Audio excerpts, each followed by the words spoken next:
Bienvenidos a un nuevo episodio de Comunicación Saludable. Mi nombre es Mariel Sofía Rodríguez y hoy tengo el gusto de tener como invitada aquí en el podcast a Jainewell Romero. Ella es psicólogo clínico y life coach. Se encuentra en la ciudad de Miami y tiene una cuenta que se llama @unamamasinfiltro. Bienvenida, Jainewell. No, gracias de verdad, Mariel, por esta invitación. Y bueno, espero que poder aclararle todas las dudas a esos papás que están por allí. Claro que sí, porque cuando hablamos de @unamamasinfiltro, pues queremos evidentemente dirigirnos a todos los padres y las madres que nos escuchan, que nos ven en el podcast, porque con Jainewell ella se ha especializado en todo lo que es el tema de sexualidad infantil, en todo lo que es el tema de hablar con nuestros hijos, con los hijos de lo que es la sexualidad. Porque realmente, a pesar de que estamos en el siglo XXI, todavía sigue siendo un tabú hablar de esto, todavía sigue siendo complejo y no nos queremos inmiscuir en estos temas, ¿no? Y quiero aprovechar el tiempo con Jainewell porque tengo muchas cosas que preguntarles, así que quiero comenzar por saber la pregunta del millón. ¿Cuándo es el momento ideal para hablar de sexualidad con los hijos? Bueno, esa es la pregunta más hecha realmente en todo, tengo 20 años trabajando con esto y creo que esa es la pregunta que hacen todos los papás porque, como tú bien lo decías, hay mucho tabú en relación a todo este tema de sexualidad infantil. Y pues para los papás a veces es difícil, es complicado y no saben cómo hacerlo. No hay una edad específica, Mariel. La edad es desde el nacimiento. Si nosotros empezamos por entender qué es la sexualidad, nos va a ayudar muchísimo a poder integrarla a nuestras vidas. La sexualidad, más allá del acto sexual, es cómo nosotros nos relacionamos con las personas, cómo nos vestimos, cómo hablamos, cómo caminamos. Es esa interacción que comienza con la relación con los papás, es cómo nos vinculamos afectivamente, involucra todas las áreas de nuestra vida. Entonces, entendiendo la sexualidad como este concepto tan amplio, nosotros podemos entender que la sexualidad nos acompaña desde antes del nacimiento. Y es desde que los niños nacen que nosotros empezamos a incluir la educación sexual, porque cuando el niñito está aprendiendo el esquema corporal, que está bien pequeñito, de 1 año y medio, 1 año por allí, empezamos a decirle estos son los ojos, las manos, la nariz, la boca, también necesitamos incluir lo que son los genitales y el nombre correcto de estos. Entonces ya allí estamos educando en sexualidad. Claro, porque en cuanto comienza esa búsqueda de evitar y empezar a ponerle nombres a los genitales que no son los adecuados, o no, que no son no los adecuados, sino que en el argot popular, ya entonces luego tienes que reeducar cuando vas a enseñar el Exactamente. Así que y esto nos previene muchísimas cosas como el abuso sexual. Muchos papás no entienden por qué. Y es que comenzando porque para reconocer nuestro cuerpo, porque es parte de la naturalidad que le damos a esa sexualidad y de la prevención de abuso, que a lo mejor la profundizamos en un poquito más adelante. Es vital, sí, es vital que eso lo vamos a hablar porque es vital. Ahora, ¿qué pasa cuando yo postergo tanto la conversación y entonces resulta que el que me viene con el cuento es el niño? Es el propio niño. Entonces, ¿qué ocurre ahí? ¿Qué se puede hacer en ese caso? Porque a lo mejor yo tengo un calendario y le tengo la fecha puesta a la conversación, ¿verdad? Y resulta que el niño un día me contó la cuestión. Sí, es entender que no puede haber una conversación, ¿ok? Allí. Cuando nosotros decimos y entendemos que no es una conversación, que no vamos a sentar al niño y vamos a decirle todo lo que significa el acto sexual, porque al fin y al cabo cuando esperamos la conversación, esta conversación como tal se reduce a explicarle cómo se tienen relaciones sexuales al niño. Cuando el niño pregunta de dónde vienen los bebés, cómo nació mi hermanito y cosas relacionadas como esta.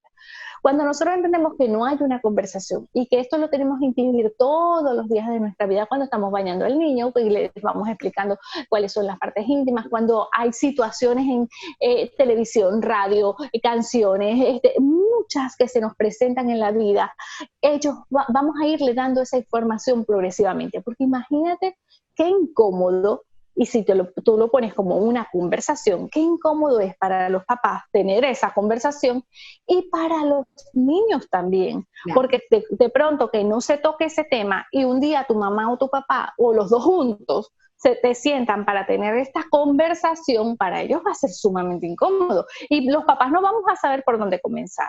Claro. Entonces, es allí donde está el secreto. No hay una conversación. Esto es una cosa que se hace en el transcurso de la vida. Es que esa era una de las preguntas que yo tenía, cuando te decía, bueno, si viene el niño y te lo cuenta, lo que sea, existe una sola conversación, porque es prácticamente, está hecho como en la cultura popular, cuando te hablaron a ti de sexo, es como si hubiera sido un día, ¿verdad? Sí. Y realmente eso no tiene mucho sentido, porque es como que ya te lo hablé, ya te lo dije y chao, y no. Exactamente, y eso tiene que ser continuo, paulatinamente estar hablando sobre eso, porque es que la sexualidad, ya viste todo lo que involucra, no es una sola cosa, y es que tenemos que estarle inculcando los valores que tenemos como familia, incluir muchísimas cosas en esa educación sexual. Entonces eso no se puede hacer en una conversación, eso es a lo largo de la vida y en cada una de las situaciones que se van presentando, y ya eso es educación sexual. Lo que pasa es que muchos papás no lo ven.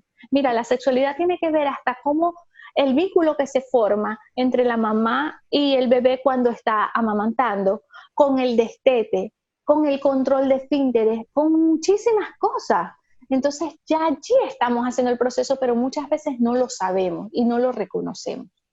Okay. No, y es interesante cómo lo planteas, porque además esa necesidad de que la conversación sea algo que no sea una sola conversación, sino sea una educación, igual que, que un niño no va solamente a una clase durante toda su vida, sino que lleva unos grados, pasa de kinder, preparatorio, primer grado, bachillerato, igualito va desarrollándose, y de repente la conversación que se tuvo con el niño pequeño, simplemente para mostrarle, decirle cómo se llamaban sus genitales, no va a ser la misma que tengas cuando el niño tiene 13 años, porque evidentemente va a evolucionar, ¿no? Y es mejor haber metido en dosis que toda la información. Exactamente. Y además, aportando un poco a lo que tú estás diciendo, es ir enriqueciendo ese proceso de educación.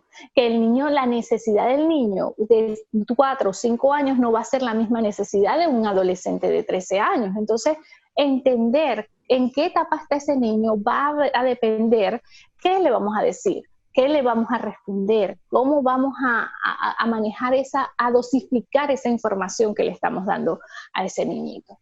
Claro, porque antes también se tenía como muy pensado el hecho de, bueno, yo te eduqué bien porque, por ejemplo, yo te eduqué bien porque no saliste embarazada. Entonces ya Exacto. Yo te eduqué bien. O sea, yo te dije lo que te tenía que decir porque la muchachita no salió embarazada. O porque el niño no dejó embarazada a una muchachita, o sea, o como sea. Pero no, porque no es solo eso, ¿no? O sea, una adecuada educación sexual, ¿qué componentes debería tener o qué características debería tener una adecuada educación sexual? Mira, cuando nosotros, tomando ese mismo ejemplo que tú estás poniendo, cuando nosotros pensamos que educamos bien porque no quedó embarazada o porque el niño no dejó embarazada a una muchacha, estamos hablando de la genitalización de la educación sexual, ¿ok? Cuando vamos a ver que solamente nos centramos en el acto sexual, que no me venga con una barriga, que no ande de loquita por allí alborotada, que son los términos que utilizamos, pero a lo mejor le damos permiso y un abanico más amplio al varón que esté con todas las mujeres que quiera tener para que agarre experiencia, ¿ok? Y nosotros estamos viendo allí que todo tiene que ver con cultura, con valores, y con todo lo que nosotros, todos los mitos y toda la falta de información que están ahí alrededor de esa educación sexual que está genitalizada. Cuando tú me preguntas cuáles características debe tener, bueno, nosotros necesitamos tener una educación afectivo-sexual. ¿Qué quiere decir esto? Que nosotros vamos a ampliar ese abanico y no vamos a darle solo la información biológica, física a ese niño, porque nosotros venimos y decimos, bueno, la educación sexual, y vemos un curso o un taller, y bueno, prevención de enfermedades de transmisión sexual, prevención de embarazo adolescente, y pues que el niño sepa cómo ponerse el condón y cómo tener una relación sexual. Ya va. Cuando nosotros dejamos de lado todo lo que son valores, la parte afectiva, la importancia de toma de decisiones, de cómo expresar y recibir afecto, de cómo tomar la responsabilidad de que una relación es de ambos y que también estoy participando en la vida del otro y que necesito tener respeto hacia ese otro para obtener ese respeto hacia mí, nosotros estamos dando una educación sexual completa, integral, incluyendo la parte afectiva, emocional, de valores. Esa es la educación sexual que merecen nuestros niños desde temprana edad. Pero para eso nosotros necesitamos estar preparados como papás. Y yo entiendo que muchos papás me dicen, pero es que a mí no me dijeron nada. Y dejamos esa responsabilidad de nosotros como padres en lo que nos enseñaron a nosotros. Cuando nosotros nos convertimos en adultos, tenemos la potestad de cambiar eso que los papás no nos pudieron dar, porque probablemente ellos también tuvieron sus limitaciones emocionales, sobre todo por el tiempo donde estaban viviendo. La potestad y la responsabilidad de cambiarlo. Y la responsabilidad de cambiarlo, exacto. Entonces, no quedarnos en acusar a nuestros papás, en señalar a nuestros papás, porque nuestros papás hicieron lo que podían hacer con las herramientas que tenían. Hoy hay otro tipo de herramientas y es mi responsabilidad educarme para poder transmitir esa educación a los niños. Y si yo no tengo las herramientas porque las entiendo y yo no puedo hacer algo que no he aprendido, no busquemos aprender, busquemos un profesional, busquemos cómo veo yo la sexualidad para transmitirla de forma diferente. Totalmente, me encanta eso, Jainewell, porque además, ¿qué pasa? Muchas veces uno escucha en conversaciones, pero ¿cómo yo exacto, como tú dices, a mí no me explicaron eso, a mí con decirme, usted calificar tesorito, cuida el tesorito, y el muchacho vaya y busque experiencia, una cosa además sumamente que educa en un machismo que tanto a la mujer como al hombre los educa en un machismo esto. Pero claro, ahora ¿qué pasa? Muchos padres dicen, pero si, ¿cómo yo voy a explicarle que el tema de la transexualidad, o cómo si yo no lo entiendo? Dicen, o sea, ¿cómo lo voy a explicar si yo mismo no entiendo que es un bisexual o una persona que es gay? No lo entiendo, ¿cómo lo explico? Y yo creo que ahí tú das en la clave, busca ayuda, porque está bien que no lo entiendas, pero debes informarte y entenderlo, porque además eso va a crear yo pienso, corrígeme si me equivoco, una relación de respeto con uno mismo, aquel adolescente que de repente sienta, oye, que se siente atraído por las personas de su mismo sexo, se reprime y esto a la larga trae peores consecuencias, porque a lo mejor se mete en una relación, si es hombre con una mujer o si es mujer con un hombre, y realmente no es lo que siente y lo que quiere, y viene todo arrastrado también por esa aura de machismo que existe y que, o sea, tú tienes que esto es así porque es así. No sé si eso tiene también algo que ver. Esa educación sexual también tiene que ver con esas decisiones a futuro y no saber lo que realmente se quiere y actuar entonces a consecuencia de lo que para la sociedad es correcto. Sí, son muchos los aspectos que influyen en eso que estás explicando. Realmente cuando nosotros no tenemos la información y no la manejamos, buscar ayuda es lo ideal. Yo le digo a los papás, miren, es que no tienen ni siquiera que sabérselo todo ante ellos, porque nosotros muchas veces pensamos, es que me va a perder el respeto si yo no le estoy dando una respuesta de una vez, o es que ¿qué va a pensar de mí si yo no sé, si soy el papá debería saber? Con decirle, hijo, no tengo esta información, vamos a buscarla juntos, vamos a educarnos, yo no tengo ese manejo, me da miedo las cosas que no conozco y no sé cómo manejarlas. Mira, eso genera mucho más respeto que hacerme el que sé y terminar metiendo la pata, como quien dice. Entonces necesitamos tener el valor de nosotros darnos cuenta, primero mirar hacia nosotros, porque nosotros no podemos dar al otro algo que no tenemos para nosotros. Entonces, primero ver cómo concebimos nosotros la sexualidad, cómo la vemos, cómo aprendimos, porque es que el ser humano es un ser que se puede ir transformando en el camino, es un ser que tiene la capacidad de transformación y de adaptación. Entonces, nosotros no podemos quedarnos allí estáticos. Bueno, así soy yo y así aprendí yo. No, yo tengo la oportunidad de crecer, de entender, de buscar información. Entonces vamos a buscarla para que nosotros podamos acompañar a nuestros hijos en el desarrollo de una sexualidad sana, porque nosotros tenemos que entender qué es lo sano dentro de la sexualidad y qué no es sano, qué es una orientación sexual y qué no es. Por ejemplo, este problema tan grande que está repercutiendo con lo de la pedofilia, que se quiere hacer como una orientación sexual que no lo es. Sí, es una situación bien compleja, entonces nosotros tenemos que buscar información. Si no la tenemos es válido, no nos sintamos mal por no tenerlo. Los invito como papás a buscar qué hacer si se me presenta esto, escuchar a nuestros hijos, porque probablemente puedan tener una confusión, pero probablemente puedan estar sintiéndose o tener otro tipo de orientación sexual. Entonces, acompañémoslos a desarrollar una sexualidad sana. Sí, para mí es importantísimo llegar a ese punto que hablaste del tema como movimiento, el tema de la pedofilia, pero antes de llegar ahí, además te quiero contar una anécdota que viví con respecto a cómo la gente maneja esa información y la voy a contar más adelante.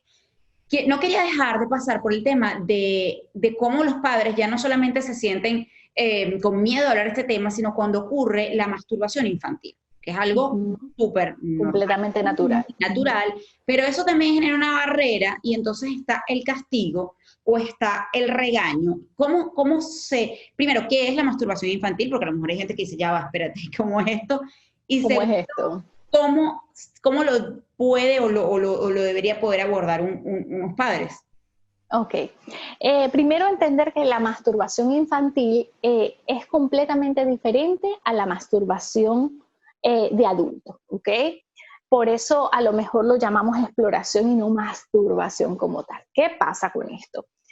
Que la sexualidad del adulto es en búsqueda del placer sexual, de disfrutar tu cuerpo buscando el placer sexual como tal. La sexualidad del niño no está focalizada a buscar el placer, está focalizada a desarrollar, a buscar identidad, a entender qué pasa con mi cuerpo, a conocer mi cuerpo, a determinar la identidad, a muchísimas cosas que no tienen nada que ver con el placer sexual.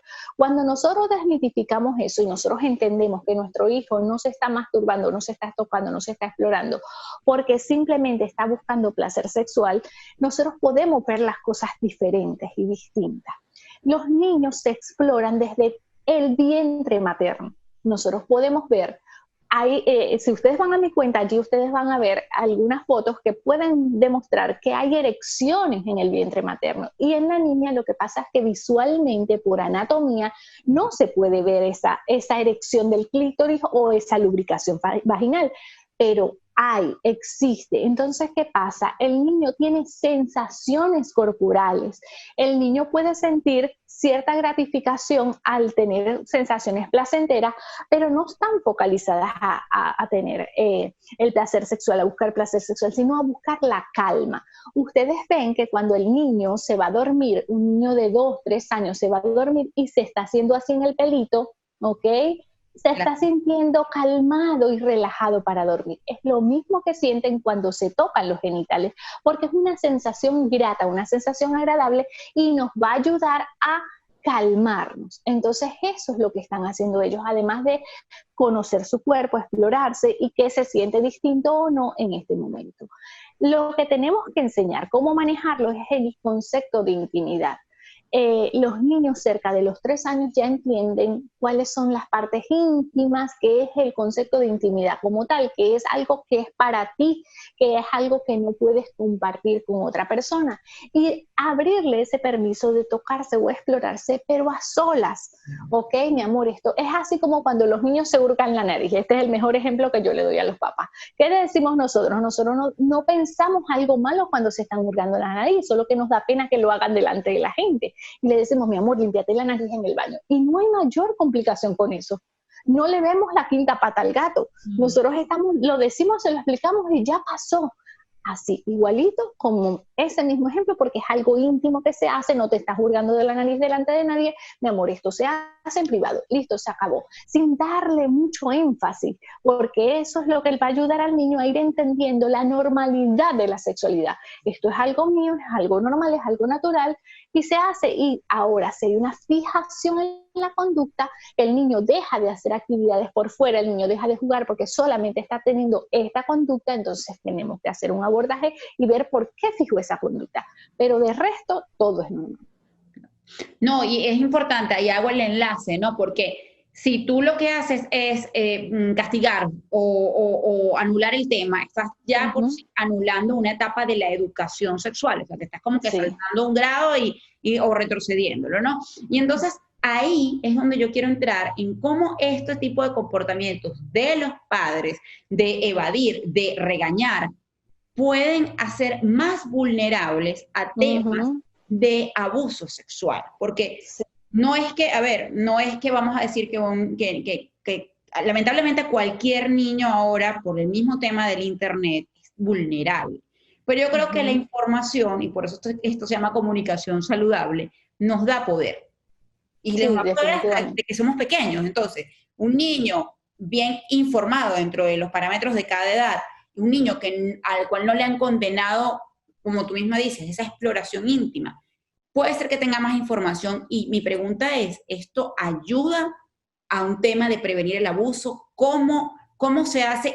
Y antes de que me respondas, Yanewel, yo quería comentarte una cosa que a mí me pasó en la cuenta, ¿no? En comunicación saludable. Bueno, yo hice un obsequio, a mí se me ocurrió hacer un sorteo, un obsequio, dar un obsequio, que era una entrevista que yo voy a tener con el psiquiatra y sexólogo Luis Madrid, ¿verdad? Ujú. Y era precisamente porque él estaba trabajando mucho el tema de dar la visibilidad a que esto no puede ser un movimiento de identidad sexual, ni nada que ver, que el tema de la pedofilia es grave. Él está condenando mucho eso en sus redes y bueno, yo, nada, lo voy a entrevistar, lo invité para entrevistarlo. Y el obsequio era que yo daba la oportunidad de que la gente o sea, le hiciera una pregunta. Una de las preguntas de la entrevista fuera directamente de la persona. Y lo único que se les pedía era etiqueta a 3 personas que consideres que no tienen idea de o que no manejan mucho el tema de la pedofilia y escribe por qué es interesante. El, like, el post con más like y ni un solo comentario. Mira, a mí eso me dejó. Yo dije, pero de verdad hay tanto temor a hablar. O sea, tú le das like porque sabes que es grave, Que porque está bien, sabes exacto, que es importante. que sabes que es importante, sabes que existe, pero no te atreves a etiquetar a alguien y decirle, epa, mira, esto está pasando y yo quiero avanzar una pregunta. ¿Qué pasa ahí? ¿Hay pena? ¿Hay miro hacia otro lado? O sea, ¿qué está pasando realmente en este siglo, en este momento donde el Internet es todo con el tema de la pedofilia, que además el Internet es como la autopista para esto? Sí. Mira, hay varias cosas, ¿ok? Ahí quiero tocarte varios puntos. Número uno, sí, en la falta de información, antes de entrar al término de lo de la pedofilia, la falta de información promueve y es la herramienta más grande del pedófilo, porque ellos saben en dónde se van a meter ellos. Analizan y estudian muy bien su víctima. Entonces ellos saben que no tiene tanta información, que los papás no están no digamos que no están atentos, porque eso le pasa a cualquier persona, digamos que no están prevenidos en este aspecto, ¿ok? Y son muchas las cosas que están relacionadas a eso. Evidentemente, cuando nosotros educamos a nuestros hijos, les damos las herramientas para que puedan enfrentar, y esto no nos asegura que no vayan a atravesar por un abuso sexual, pero sí nos ayuda a que ese abuso no se perpetúe, que no se esté en el tiempo repitiendo y repitiendo, que se da muchísimo, ¿ok? Porque a lo mejor en la primera instancia no logran evitarlo porque no está en el control del niño, pero sí pueden llegar a pedir ayuda, ¿ok? Pueden llegar a saber cómo pedir esa ayuda. Entonces es bien importante esto. Cuando nosotros no damos educación, no hablamos, evitamos el tema, como tú bien lo estabas diciendo, allí estamos dando un mensaje también. Muchos papás me dicen, no, me preguntó, yo me hice la loca y más nunca le dije nada, y yo, bueno, menos mal que no me pregunto más. Ya yo no ni toco ese tema.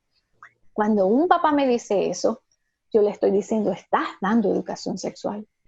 Allí tú estás dando un mensaje oculto, donde estás diciendo, de este tema no se habla, este tema es tabú, no me preguntes eso porque no podemos hablar de eso. Y nosotros, ese lenguaje no verbal queda muy marcado en el niño. Los papás me preguntan, no, mi hijo ni se interesa en eso, ni me preguntan. Probablemente hizo ciertas preguntas, ciertas exploraciones, pero nuestra actitud hizo que esa comunicación se cortara. Entonces necesitamos estar atentos a cuáles son esos momentos, porque a veces son tan sutiles que no los percibimos y no nos damos cuenta que estamos cerrando ese canal de comunicación. ¿Qué pasa? Cuando vemos al niño porque no queremos, no, es que yo no quiero quitarle esa inocencia, es que si le digo estas cosas ahorita, entonces se va a interesar más en la sexualidad. Eso es abrirle los sentidos, esas son las frases que me dicen los papás. Y no, si nosotros evitamos eso en la infancia, ¿qué va a pasar en la adolescencia? Que vamos a estar mandando a nuestros hijos a la guerra sin armas, ¿ok? Ellos están enfrentando un mundo que hoy en día es más complicado del que nosotros vivimos en nuestra época, que no van a saber cómo enfrentar. Entonces es necesario que nosotros hablemos con nuestros hijos y que los eduquemos. ¿Qué pasa con esa carretera que tú dices que es para la pedofilia? Mira, la pedofilia tiene todos los años del mundo, ¿ok? Ahora está teniendo más visibilidad. ¿Por qué? Porque este proceso de la globalización, las redes sociales, el internet, nos llevan a tener esa visibilidad. Pero yo tengo trabajando en esta área un poco más de 20 años, por favor, no saquen cuenta. Pero desde entonces y desde muchísimo antes, yo estoy viendo todo esto. La pedofilia, tenemos que ver dos aspectos, porque este canal es una carretera, como tú bien lo dices, que facilita ese acceso a los niños, pero también está la parte física y la parte que nosotros no nos imaginamos que el pedófilo, nosotros hablamos de un pedófilo y nos imaginamos una persona que tiene ciertas características, que nosotros lo podríamos reconocer, que tiene un aspecto negativo, y no.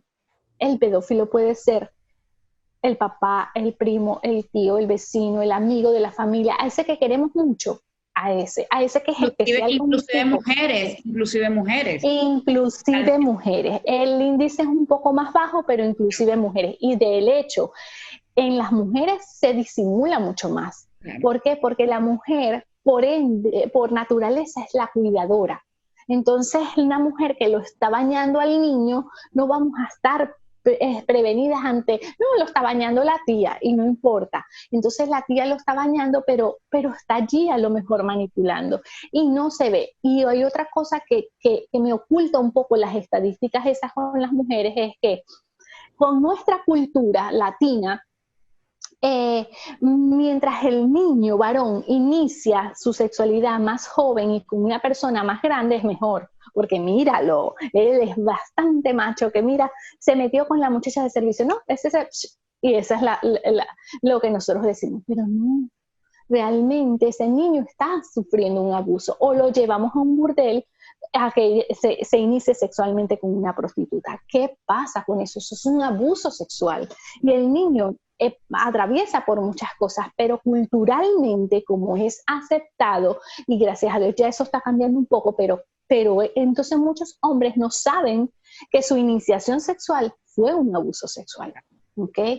Entonces tenemos que considerar todos esos aspectos. La parte física, nosotros no pensamos que está allí y que es más común de lo que nosotros pensamos, y que ese es un tema que nosotros cuidamos de los extraños, pero es que necesitamos enseñar al niño a cuidarse también de cualquier persona y que pueda llegar a nosotros a pedirnos ayuda, porque un familiar cercano también puede hacer estas cosas, y generalmente es el mayor índice es de personas que están cercanas al niño y con confianza hacia él. Claro. No, ahí lo que hay que rescatar es eso, lo que tú dices, Jainewell. Se educa para que al momento de llegar la situación, porque a veces es simplemente inevitable, porque bueno, la vida tiene esos momentos tan terribles, el niño tenga la confianza y tenga el canal abierto para decirlo, y entonces se le ponga un freno en el momento, y eso no, o sea, llegue hasta donde tenga que llegar y no sea más, quiero decir, que no sea más la situación. Jainewell, mira, me quedaría hablando contigo siglos, de verdad. Estoy demasiado agradecida por haber aceptado la invitación a Comunicación Saludable. Para mí, precisamente, de esta manera es el objetivo de este podcast, informar, y yo nada más tengo que agradecerte inmensamente el haber compartido este tiempo con nosotros, de verdad que sí. No, Mariel, más bien muchísimas gracias a ti por la invitación y por crear estos espacios, porque juntos vamos creando espacios y mientras más se vaya propagando esta información, les vamos dando a los padres esas herramientas que necesitan para poder enfrentar todas estas situaciones que son más comunes de las que nosotros pensamos. Así que de verdad, gracias por tu espacio y gracias por esta invitación. Gracias, Jainewell Romero, ya psicólogo clínico, life coach, está en Miami, su cuenta es @unamamasinfiltro, todo lo que necesiten consultar acerca de salud sexual, salud de parejas, niños, todo lo que, cómo se lo digo, cómo se lo cuento con Jainewell. Y bueno, aquí ya mismo digo que pronto quiero volverte a tener para desarrollar mucho este tema. Siempre a la orden. Gracias, Jainewell. Besos. Gracias, hasta luego.